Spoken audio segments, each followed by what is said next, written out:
dia àqueles que entraram depois, que eu ainda não tive a oportunidade de cumprimentar. Nós estamos chegando no final do nosso livro, Nascimento, Casamento e Morte. E nesse período nós abordamos todas as fases da vida, né? O nascimento, o novo nascimento, o casamento. E aí, a semana passada, o Rogério já iniciou esse último tópico, né? Falando sobre a morte. Ele expôs como enfrentar a própria morte sem temor. E hoje, essa lição, o título dela é A Ruptura da Morte. E ela vai... o objetivo da aula é responder uma pergunta. Como enfrentar a morte dos nossos queridos? E também a nossa própria morte. Não é um assunto muito palatável, não é um assunto muito agradável. A maioria das pessoas não querem ouvir falar de morte, querem ouvir de vida, né? Mas quando você se aprofunda nesse estudo, ele é muito importante. Porque quando você se aprofunda no estudo sobre a morte, isso vai te dar mais prazer na vida e vai te dar mais esperança nesse mundo. É inegável que cada um de nós vamos enfrentar muitas mortes na nossa família, nos nossos amigos, pessoas próximas, até o nosso próprio cônjuge. Se você tiver a felicidade de viver por muitos anos, você vai comparecer cada vez mais em velórios. Isso é inegável. Isso é inegável. E eu estou percebendo isso. Pessoas próximas a mim já se foram. Meu pai faleceu há 2 anos, meu sogro, a minha sogra, amigos, né? Amigos chegados. Eu estou com um amigo agora, ele praticamente aprendeu a trabalhar comigo, um advogado, 38 anos, teve um infarto jogando bola, está na UTI, o quadro tá bem grave. Então, cada vez mais a morte se aproxima de nós e dos nossos próximos. E 1 Tessalonicenses 4, nós vamos ver que a Bíblia nos dá recursos extraordinários para lidar com a nossa morte e com a perda de pessoas que amamos. E o texto que nós vamos ler aqui está em 1 Tessalonicenses, capítulo 4, versículo 13 e 14. Henrique, você está com a Bíblia aberta aí? Fácil? 1 Tessalonicenses 4, 13 e 14. 2 versículos. Pedir para o Henrique ler, por favor. Tá, joia. Não queremos, porém, irmãos, que sejais ignorantes com respeito aos que dormem, para não vos entristecerdes como os demais, que não têm esperança. Pois se cremos que Jesus morreu e ressuscitou, assim também Deus, mediante Jesus, trará em sua companhia os que dormem. Perfeito. É muito precioso esses 2 versículos, são preciosos. Se observa aí que Paulo diz no versículo 13, na parte final, que nós não devemos nos entristecer com os demais, que não têm esperança. E nessa frase, há 2 negações. Você percebe que tem 2 não. Ele fala assim, não devemos nos entristecer, mas ele fala que nós não devemos nos entristecer como os demais que não têm esperança.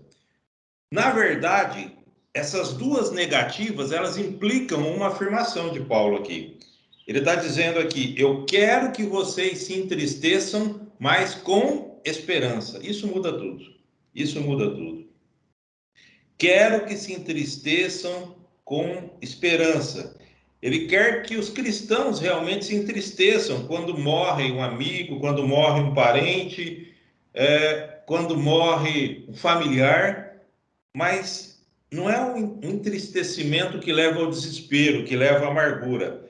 É entristecer com esperança. E como isso funciona? O Rogério disse na aula passada que essas aulas sobre morte do Tim Keller, ele foi o sermão que ele pregou, um sermão no culto fúnebre Foi da cunhada dele, Rogério? Eu acho que foi da cunhada dele, né? É isso, foi da cunhada dele. E aí ele escreveu esses textos. E quando ele fala que a gente deve nos entristecer, mas entristecer com esperança, ele dá um exemplo aqui. Eu achei muito interessante esse exemplo. E quem dá esse exemplo é o próprio Jesus Cristo, né? Jesus, ele se depara com o túmulo em que está enterrado um grande amigo seu. Está em João capítulo 11, nós não vamos ler. Lázaro. Lázaro era um grande amigo de Jesus. Lázaro morre. Jesus chega diante do túmulo, Maria, Marta estava ali. Em nenhum momento Jesus ele chega para Maria e para Marta, e a gente algumas vezes a gente faz isso. Eu já fiz isso equivocadamente. Ele não chega para Maria e para Marta e fala assim: não, fique firme, não chora, seja forte, nada de drama, cabeça erguida. Não, ele não faz isso. No João capítulo 11, no versículo 35, Jesus ele não fala nada. Ele chega diante do túmulo e ele chora. O versículo mais curto da Bíblia vai dizer assim: Jesus chorou. Jesus sabia que Lázaro ia ser ressuscitado. Sabia que era um propósito, uma parte do plano de Deus para o ministério dele. E mesmo assim ele se entristece. E você sabe por que ele se entristece? Porque essa é a reação correta diante da morte, diante desse mal. E nós erramos também quando nós dizemos para as pessoas assim, e nós pensamos assim: ah, mas a morte é algo natural. A morte não é algo natural. A morte, ela não é natural porque nós não fomos criados originariamente para morrer. Não foi como Deus criou o mundo. A morte entrou no mundo com o pecado. Gênesis 3,19 vai dizer assim, no final: porque tu és pó, depois que o homem peca, né? Porque tu és pó e ao pó tornarás. E Romanos 5,12, o apóstolo Paulo vai dizer: portanto, assim como por um só homem entrou o pecado no mundo, e pelo pecado a morte, olha só, a morte entrou por causa do pecado. Assim também a morte passou todos os homens, porque todos pecaram. A morte não é o ideal. A morte é algo anormal. A morte não faz parte do círculo da vida, porque Deus nos criou não para a morte, mas para a vida. Por isso nós nos entristecemos com a morte. Por isso que Jesus se entristece. Choramos. E a Bíblia vai nos ensinar também, em Romanos capítulo 12, versículo 15, que nós devemos nos alegrar com os que se alegram, mas nós devemos chorar com os que choram. Nós devemos nos entristecer, nós devemos chorar, mas não nunca com desespero. Paulo vai dizer aqui que nós devemos nos entristecer com esperança. E o próprio Jesus Cristo, nesse texto, né, de João capítulo 11, depois que ele ressuscitou Lázaro, se você continuar lendo o texto, você vai ver que os judeus queriam matá-lo por causa disso, né? Então Jesus sabia que a ressurreição de Lázaro forçaria os seus inimigos a tomar medidas extremas. E eu acho muito interessante quando Tim Keller coloca essa comparação no texto. Ele traz esse fato, esse acontecimento para mostrar uma verdade real futura. Jesus sabia que Lázaro ia morrer de novo. Ele foi ressuscitado ali, mas ele morreu novamente. E a única forma de tirar Lázaro definitivamente do túmulo é o próprio Jesus Cristo entrar no túmulo. O próprio Cristo entrar no túmulo. Era ele se colocar lá dentro. Para quê? Para garantir a ressurreição, não só de Lázaro, mas de todos aqueles que creem nele. E foi isso que ele fez na cruz, né? Graças à morte de Jesus Cristo, à sua ressurreição, nós somos libertos do pecado e da morte e nós participamos da ressurreição. Como diz Romanos capítulo 6, versículos 5 a 9. Ô Henrique, você pode fazer as leituras para mim, aproveitar que você está com a Bíblia aí? Romanos capítulo 6, versículos 5 a 9.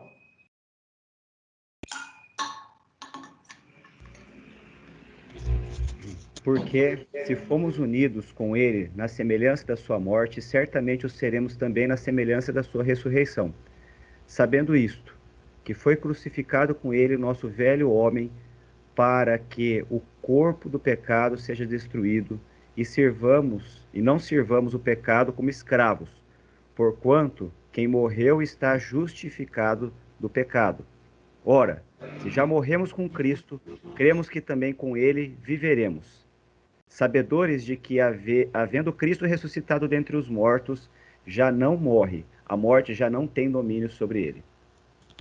Olha o versículo 5. Se formos unidos com ele, com Cristo, na semelhança da sua morte, tem uma palavra aqui fundamental. Certamente, com certeza, sem sombra de dúvida, seremos também na semelhança da sua ressurreição. Jesus venceu a morte e nós participaremos da ressurreição. Essa é a nossa esperança. Nós costumamos imaginar que tristeza e esperança são mutuamente exclusivas. É impossível você nutrir esperança e ser triste ao mesmo tempo. Mas não é assim, elas podem andar juntas. Choramos e sofremos por causa da morte, por causa do pecado, mas temos a esperança de que um dia teremos a vida eterna. Esse é o poder da esperança cristã.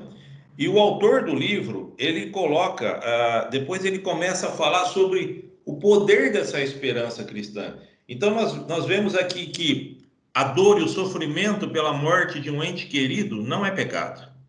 O choro é legítimo, faz parte da vida, mas não entre em desespero. Você precisa nutrir esperança de uma vida eterna em Cristo. E é isso que ele passa a mostrar aqui, o poder da esperança. E ele traz 4 características do poder da esperança. A primeira é uma esperança pessoal. No porvir nós teremos relacionamentos. A segunda é uma esperança material. Os mortos em Cristo ressuscitarão. Nós teremos um corpo no céu. Uma esperança beatífica, a terceira. Estaremos sempre com o Senhor. E uma esperança garantida. É Cristo quem garante essa nova vida. Vamos ver cada uma delas.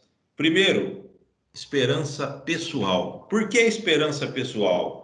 O futuro daqueles que morrem em Cristo é um mundo de amor infinito.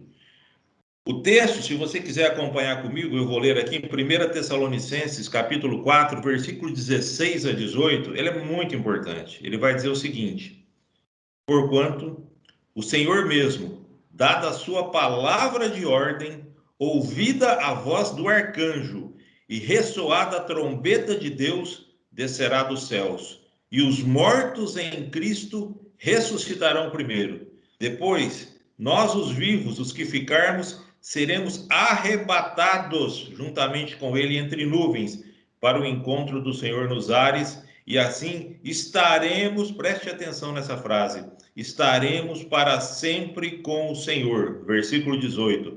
Consolai-vos, pois, uns aos outros com esta palavra. Uma esperança pessoal. Glória a Deus por isso. Essas palavras, elas significam que nós teremos relacionamentos pessoais, relacionamentos perfeitos que duram para sempre. Além do relacionamento pessoal, dessa esperança pessoal, ela é também material, que é o segundo tópico da força da esperança.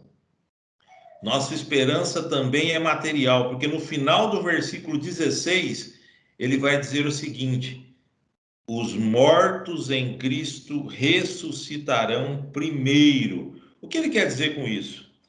Quando nós morremos, a nossa alma vai para o céu. Mas esse não é o final culminante da salvação. No final de todas as coisas, nós teremos um novo corpo. Seremos ressuscitados como Jesus foi. Deixa eu explicar isso melhor. Ele traz um exemplo que vai esclarecer bastante. Quando Jesus morreu, ele ressuscitou, e ele ressurreto, ele encontra os seus discípulos, em Lucas capítulo 24, versículo 37 a 43. A gente não vai ler porque não vai dar tempo.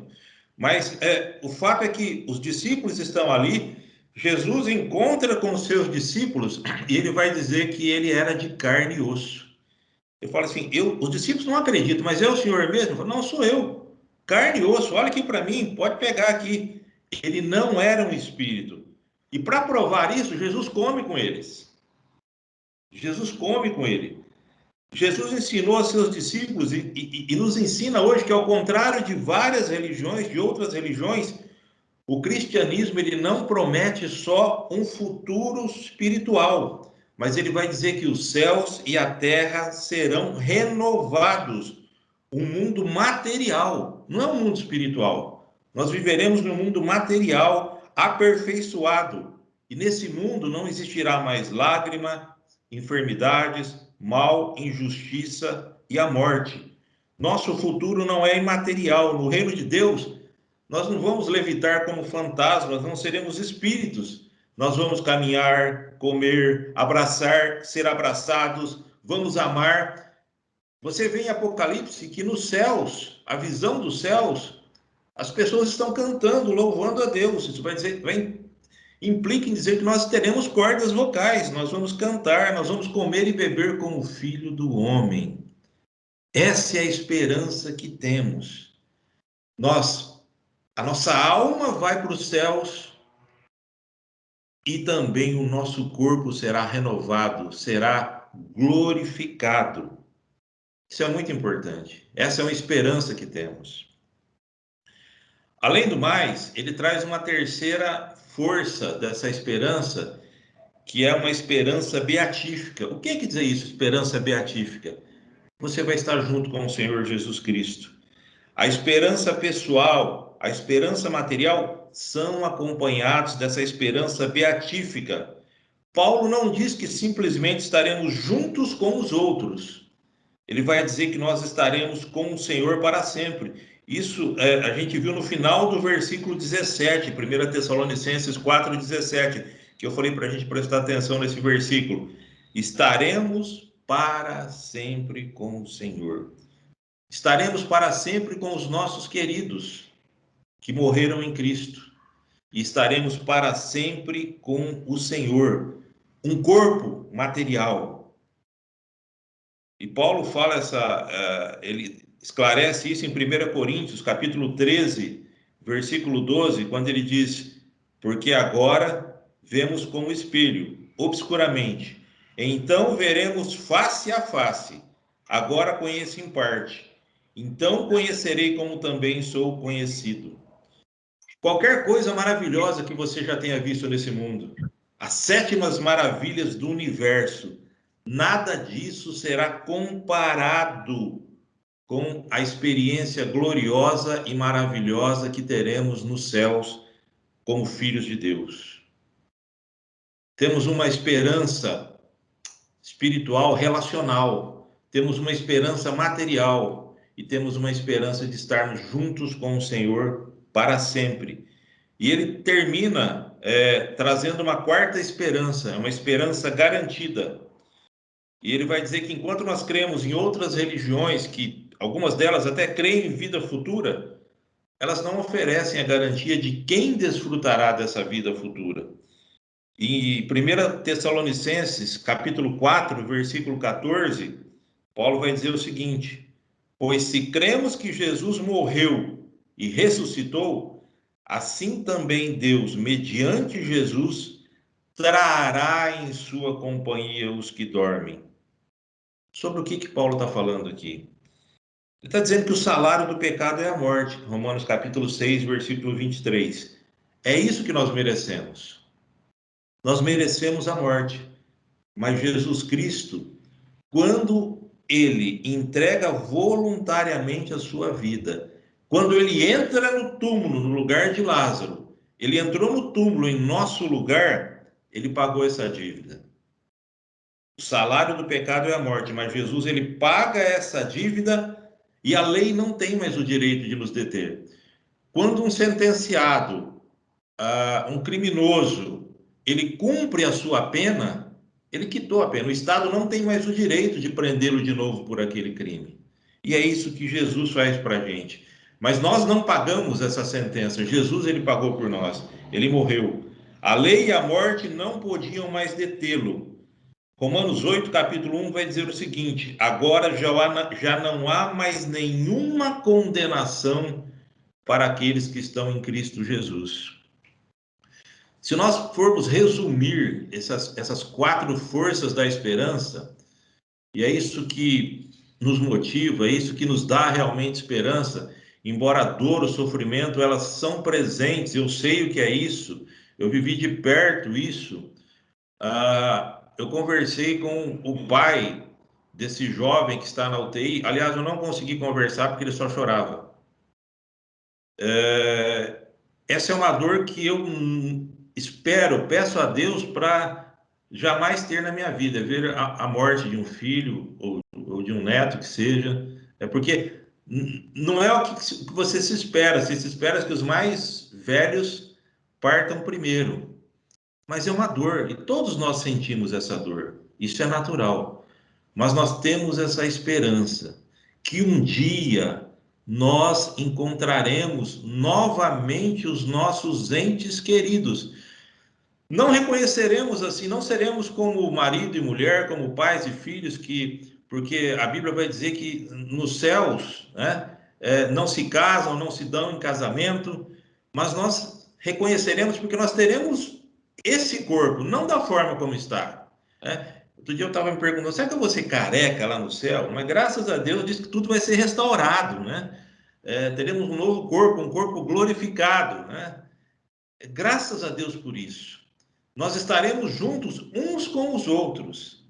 E olha o que é melhor, nós estaremos para sempre com Cristo, desfrutando da plenitude da alegria que a gente não consegue desfrutar aqui.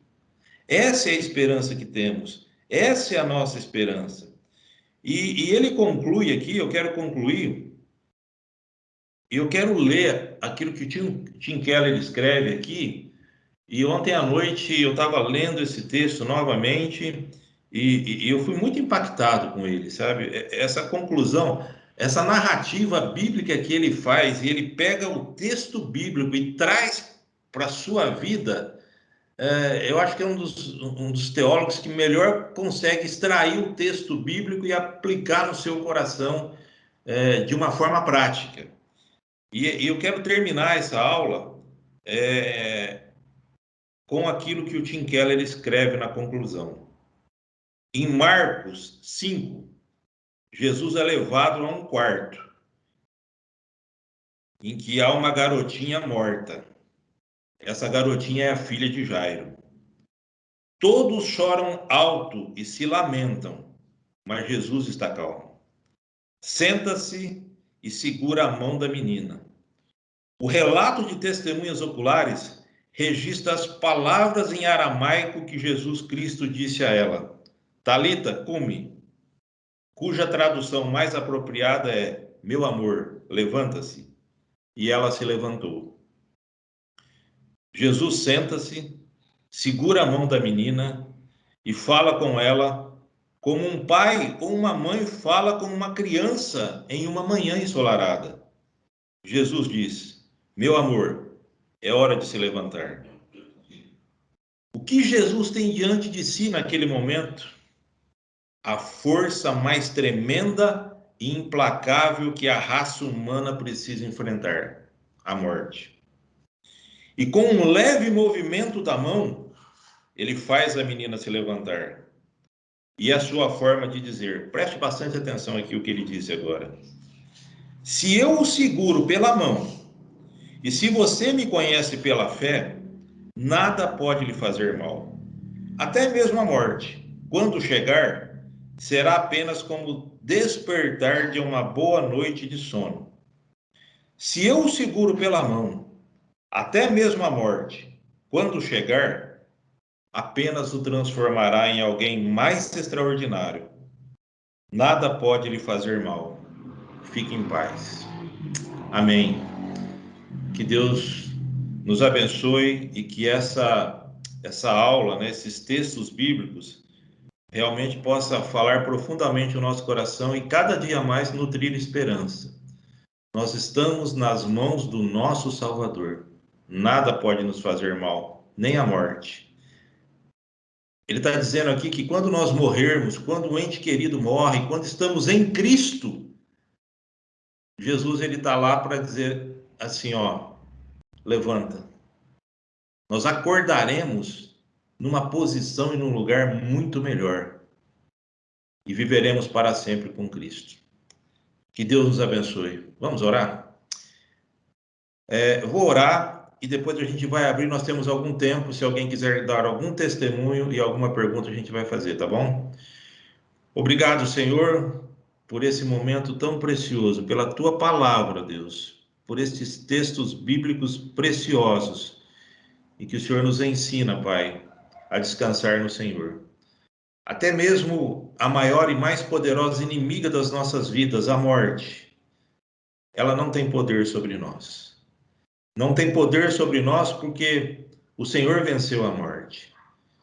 E nós, Pai, nos apoderamos dessa vitória porque cremos em Cristo Jesus.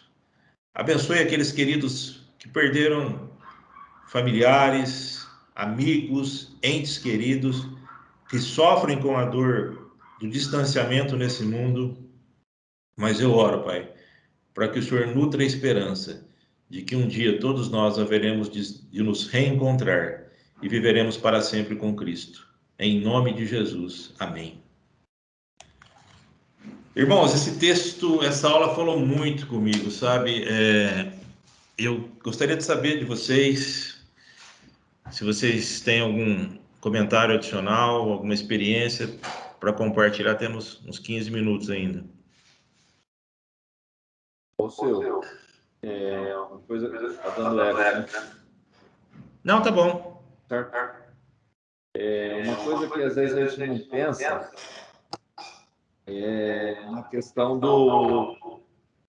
Semana retrasada, acho que foi o Dr. Gandolfo que falou, e óbvio que eu sei disso, eu sei do que é o céu, né? Eu já falei isso, já contei isso da minha avó e tudo mais, mas eu acho que ele usou uma expressão que... Aquela expressão me marcou porque eu nunca tinha olhado nessa frase, né? Que foi a frase que ele falou, mais ou menos, eu acho que foi ele, falando que se a gente tem a certeza de que o céu é um lugar muito melhor do que aqui, né? Que a gente tem a certeza de que o céu ele tem inúmeros relatos, para que nós vamos nos preocupar com a morte?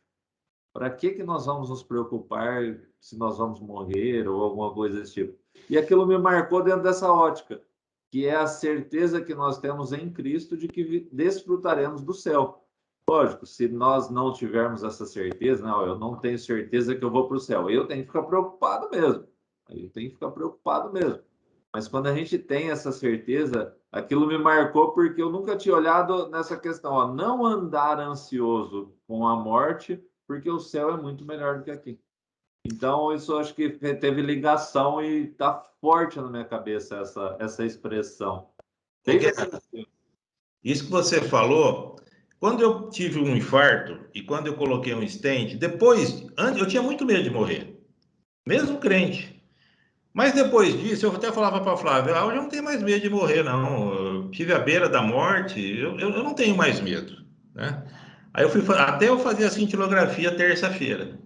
O cara que fez antes de mim, o fazendeiro, eu conversando com ele, né? Rapaz, o cara teve um infarto fazendo a esteira e logo em seguida foi eu.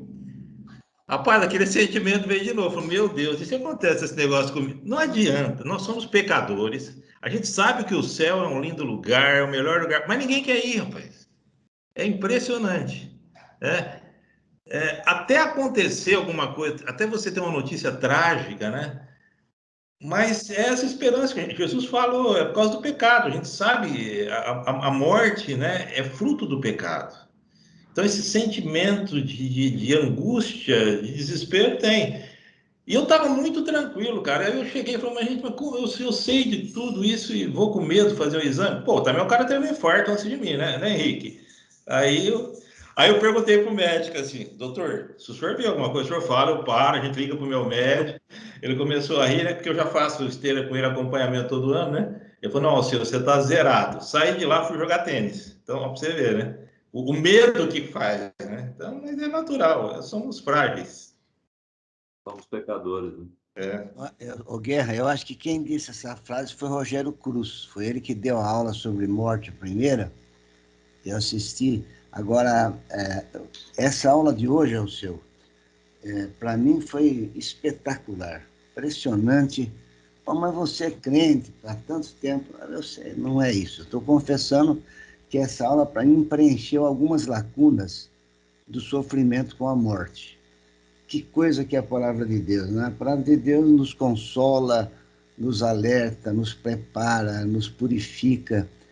Então, por que será que hoje que eu fui me encontrar com a sua aula, tão completamente assim? É por falta de comunhão com a palavra. Se eu tivesse em comunhão, se eu tivesse lido esse capítulo, que eu não li, provavelmente eu tinha desfrutado desse bem-estar que eu estou sentindo agora antes. Então, por isso que a gente diz, palavra, muita palavra. A gente tem que ficar o tempo todo na intimidade, na intimidade da palavra de Deus, que ela é impressionante, ela é infalível, é inerrante, ela é maravilhosa, ela completa tudo que uma pessoa tem dúvida ou possa esperar. Esse comentário que você disse, a Edna me disse ontem, eu acabei não assistindo, então vou assistir agora já. Ela viu uma discussão do pastor Hernandes, eu tenho a impressão com o pastor de Pinheiros, eles fazem aqueles bate-papo, e que eles explicaram exatamente isso que você falou. Morre, você já tinha essa consciência, mas você precisa se aprimorar, se apoderar. Morre, a alma vai imediatamente para o céu. Depois, na ressurreição, na segunda vinda de Jesus, é que o corpo incorruptível vai ser ressuscitado num novo corpo e aí se juntará. É um negócio impressionante. Parece que é uma coisa tão perfeita que você, algumas vezes, com a sua mente, não consegue entender. Consegue. É impressionante o que Deus faz por nós. É um negócio indescritível. Eu perdi 2 amigos seguidos nessa semana. Eu sei. O Euclides Leonardo e o João Paiva. Mas amigo de tomar café 3 vezes por semana. E foi dilacerante para mim. Eu sofri demais. Principalmente com o doutor Euclides, que eu vivi uma vida 30, 40 anos ao lado dele. Todos os dias uma palavra. E digo para vocês, eu sou crente. Ele fez o curso de padre, acabou não sendo padre. Parece que ele tinha uma tendência espírita, acabou orando por mim, ele mesmo, depois de muita conversa.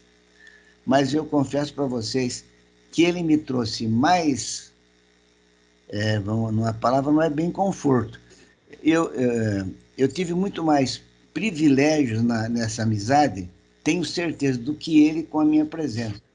Impressionante que eu aprendi com esse cara. A temperança dele, o jeito positivo dele viver a vida, de tanto câncer, dor e nunca reclamar, me ensinou a tranquilidade de resolver um problema. Eu conversava um problema com ele, provavelmente por ser juiz de direito, né?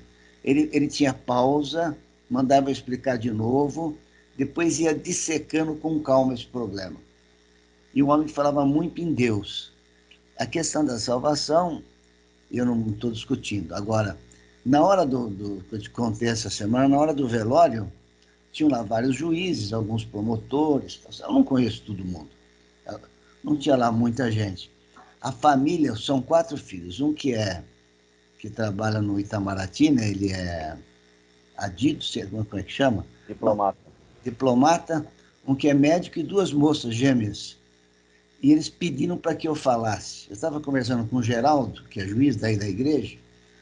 Eu falei para a senhora que me procurou. Para eu falar, os filhos têm que pedir, né? Eu não posso chegar lá e falar. Aí os filhos pediram. E como foi gratificante eu poder falar com meu amigo morto das coisas de Deus que eu falava com ele vivo. Foi um negócio impactante e foi uma bênção que Deus... Eu me aliviei tanto em falar lá. Achei que eu ia chorar, não chorei. Só no começo me senti um pouco emocionado. E pude expressar para quem estava presente ali o convívio que nós tivemos. Olha, um percentual desse convívio enorme de falando das coisas de Deus. Então, eu me sinto aliviado por ter absorvido tanta coisa daquele homem, mas por ter dado a ele a coisa mais preciosa que um homem pode ouvir, que era a palavra de Deus. Então, Amém. eu queria te cumprimentar muito no espírito, não você. Você leu o que você não escreveu, foi um outro autor. Mas transmitir é uma coisa que você tem que ter a intrepidez da palavra, tem que ter a plenitude do espírito para dar uma aula, como deu o Rogério também, na última aula sobre a morte. Muito boa mesmo. E essa sua hoje, para mim, foi espetacular. Vou agora já ler de novo esse texto, fazer um resumo e deixar guardado, para na dúvida que, de vez em quando, Satanás coloca na sua mente, você lê novamente. Amém. Glória a Deus. Olha, a minha internet está falhando bastante aqui. Se os irmãos não compreenderem algo que eu disser, me perdoem. Mas, puxa, eu preciso ser honesto comigo, depois de ouvir até essa confissão do Alceu, né, de não temer a morte mais. E eu preciso ser honesto comigo, eu não sei se eu consigo dizer isso, né? Se eu não temo a morte ainda. O que a Bíblia nos ensina é que a morte é uma intrusa, é uma inimiga, é uma ameaça a esta vida que todos nós conhecemos. Irmãos, é que a vida do além nós ainda não conhecemos. Nós desfrutamos dela pela fé, naquilo que Deus nos promete na sua palavra. Mas outra coisa é nós conhecermos essa vida para podermos descansar de fato plenamente nela. Eu sei de todas as promessas.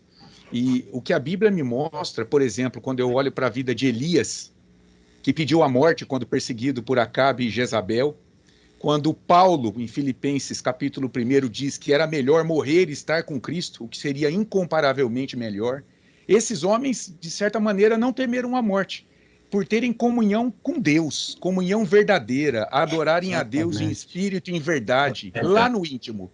Então, eu peço a Deus que Ele me ajude, que Ele me prepare para aquele momento em que eu estiver à beira, às portas da morte. Eu creio que essa vida cristã, ela vai me ensinar a isso, ela vai me preparar para esse momento. E Amém. quanto mais junto de Deus eu estiver, quanto mais junto do povo de Deus eu estiver, quanto mais consciente do céu eu estiver, mais o Espírito Santo vai me preparar para aquele momento, irmãos, que eu não sei como vai ser. Daí talvez eu temê-la ainda hoje. Eu não sei como vai ser a minha morte. Eu não sei como vai ser, quando se dará, de que forma se dará, mas o que eu espero pela fé é que naquele momento eu esteja capacitado minimamente para enfrentar essa morte testemunhando do reino de Deus ali na minha vida. Amém. É isso que eu peço para Deus. É isso que eu peço para Deus. Glória a Deus, é isso mesmo. É o desafio da nossa vida. Eu achei que eu estava preparado, Rogério, até terça-feira. Eu vi que eu não estou. Mais alguém? Tá bom. Podemos encerrar, então? Sim. Vou pedir mais uma oração, então.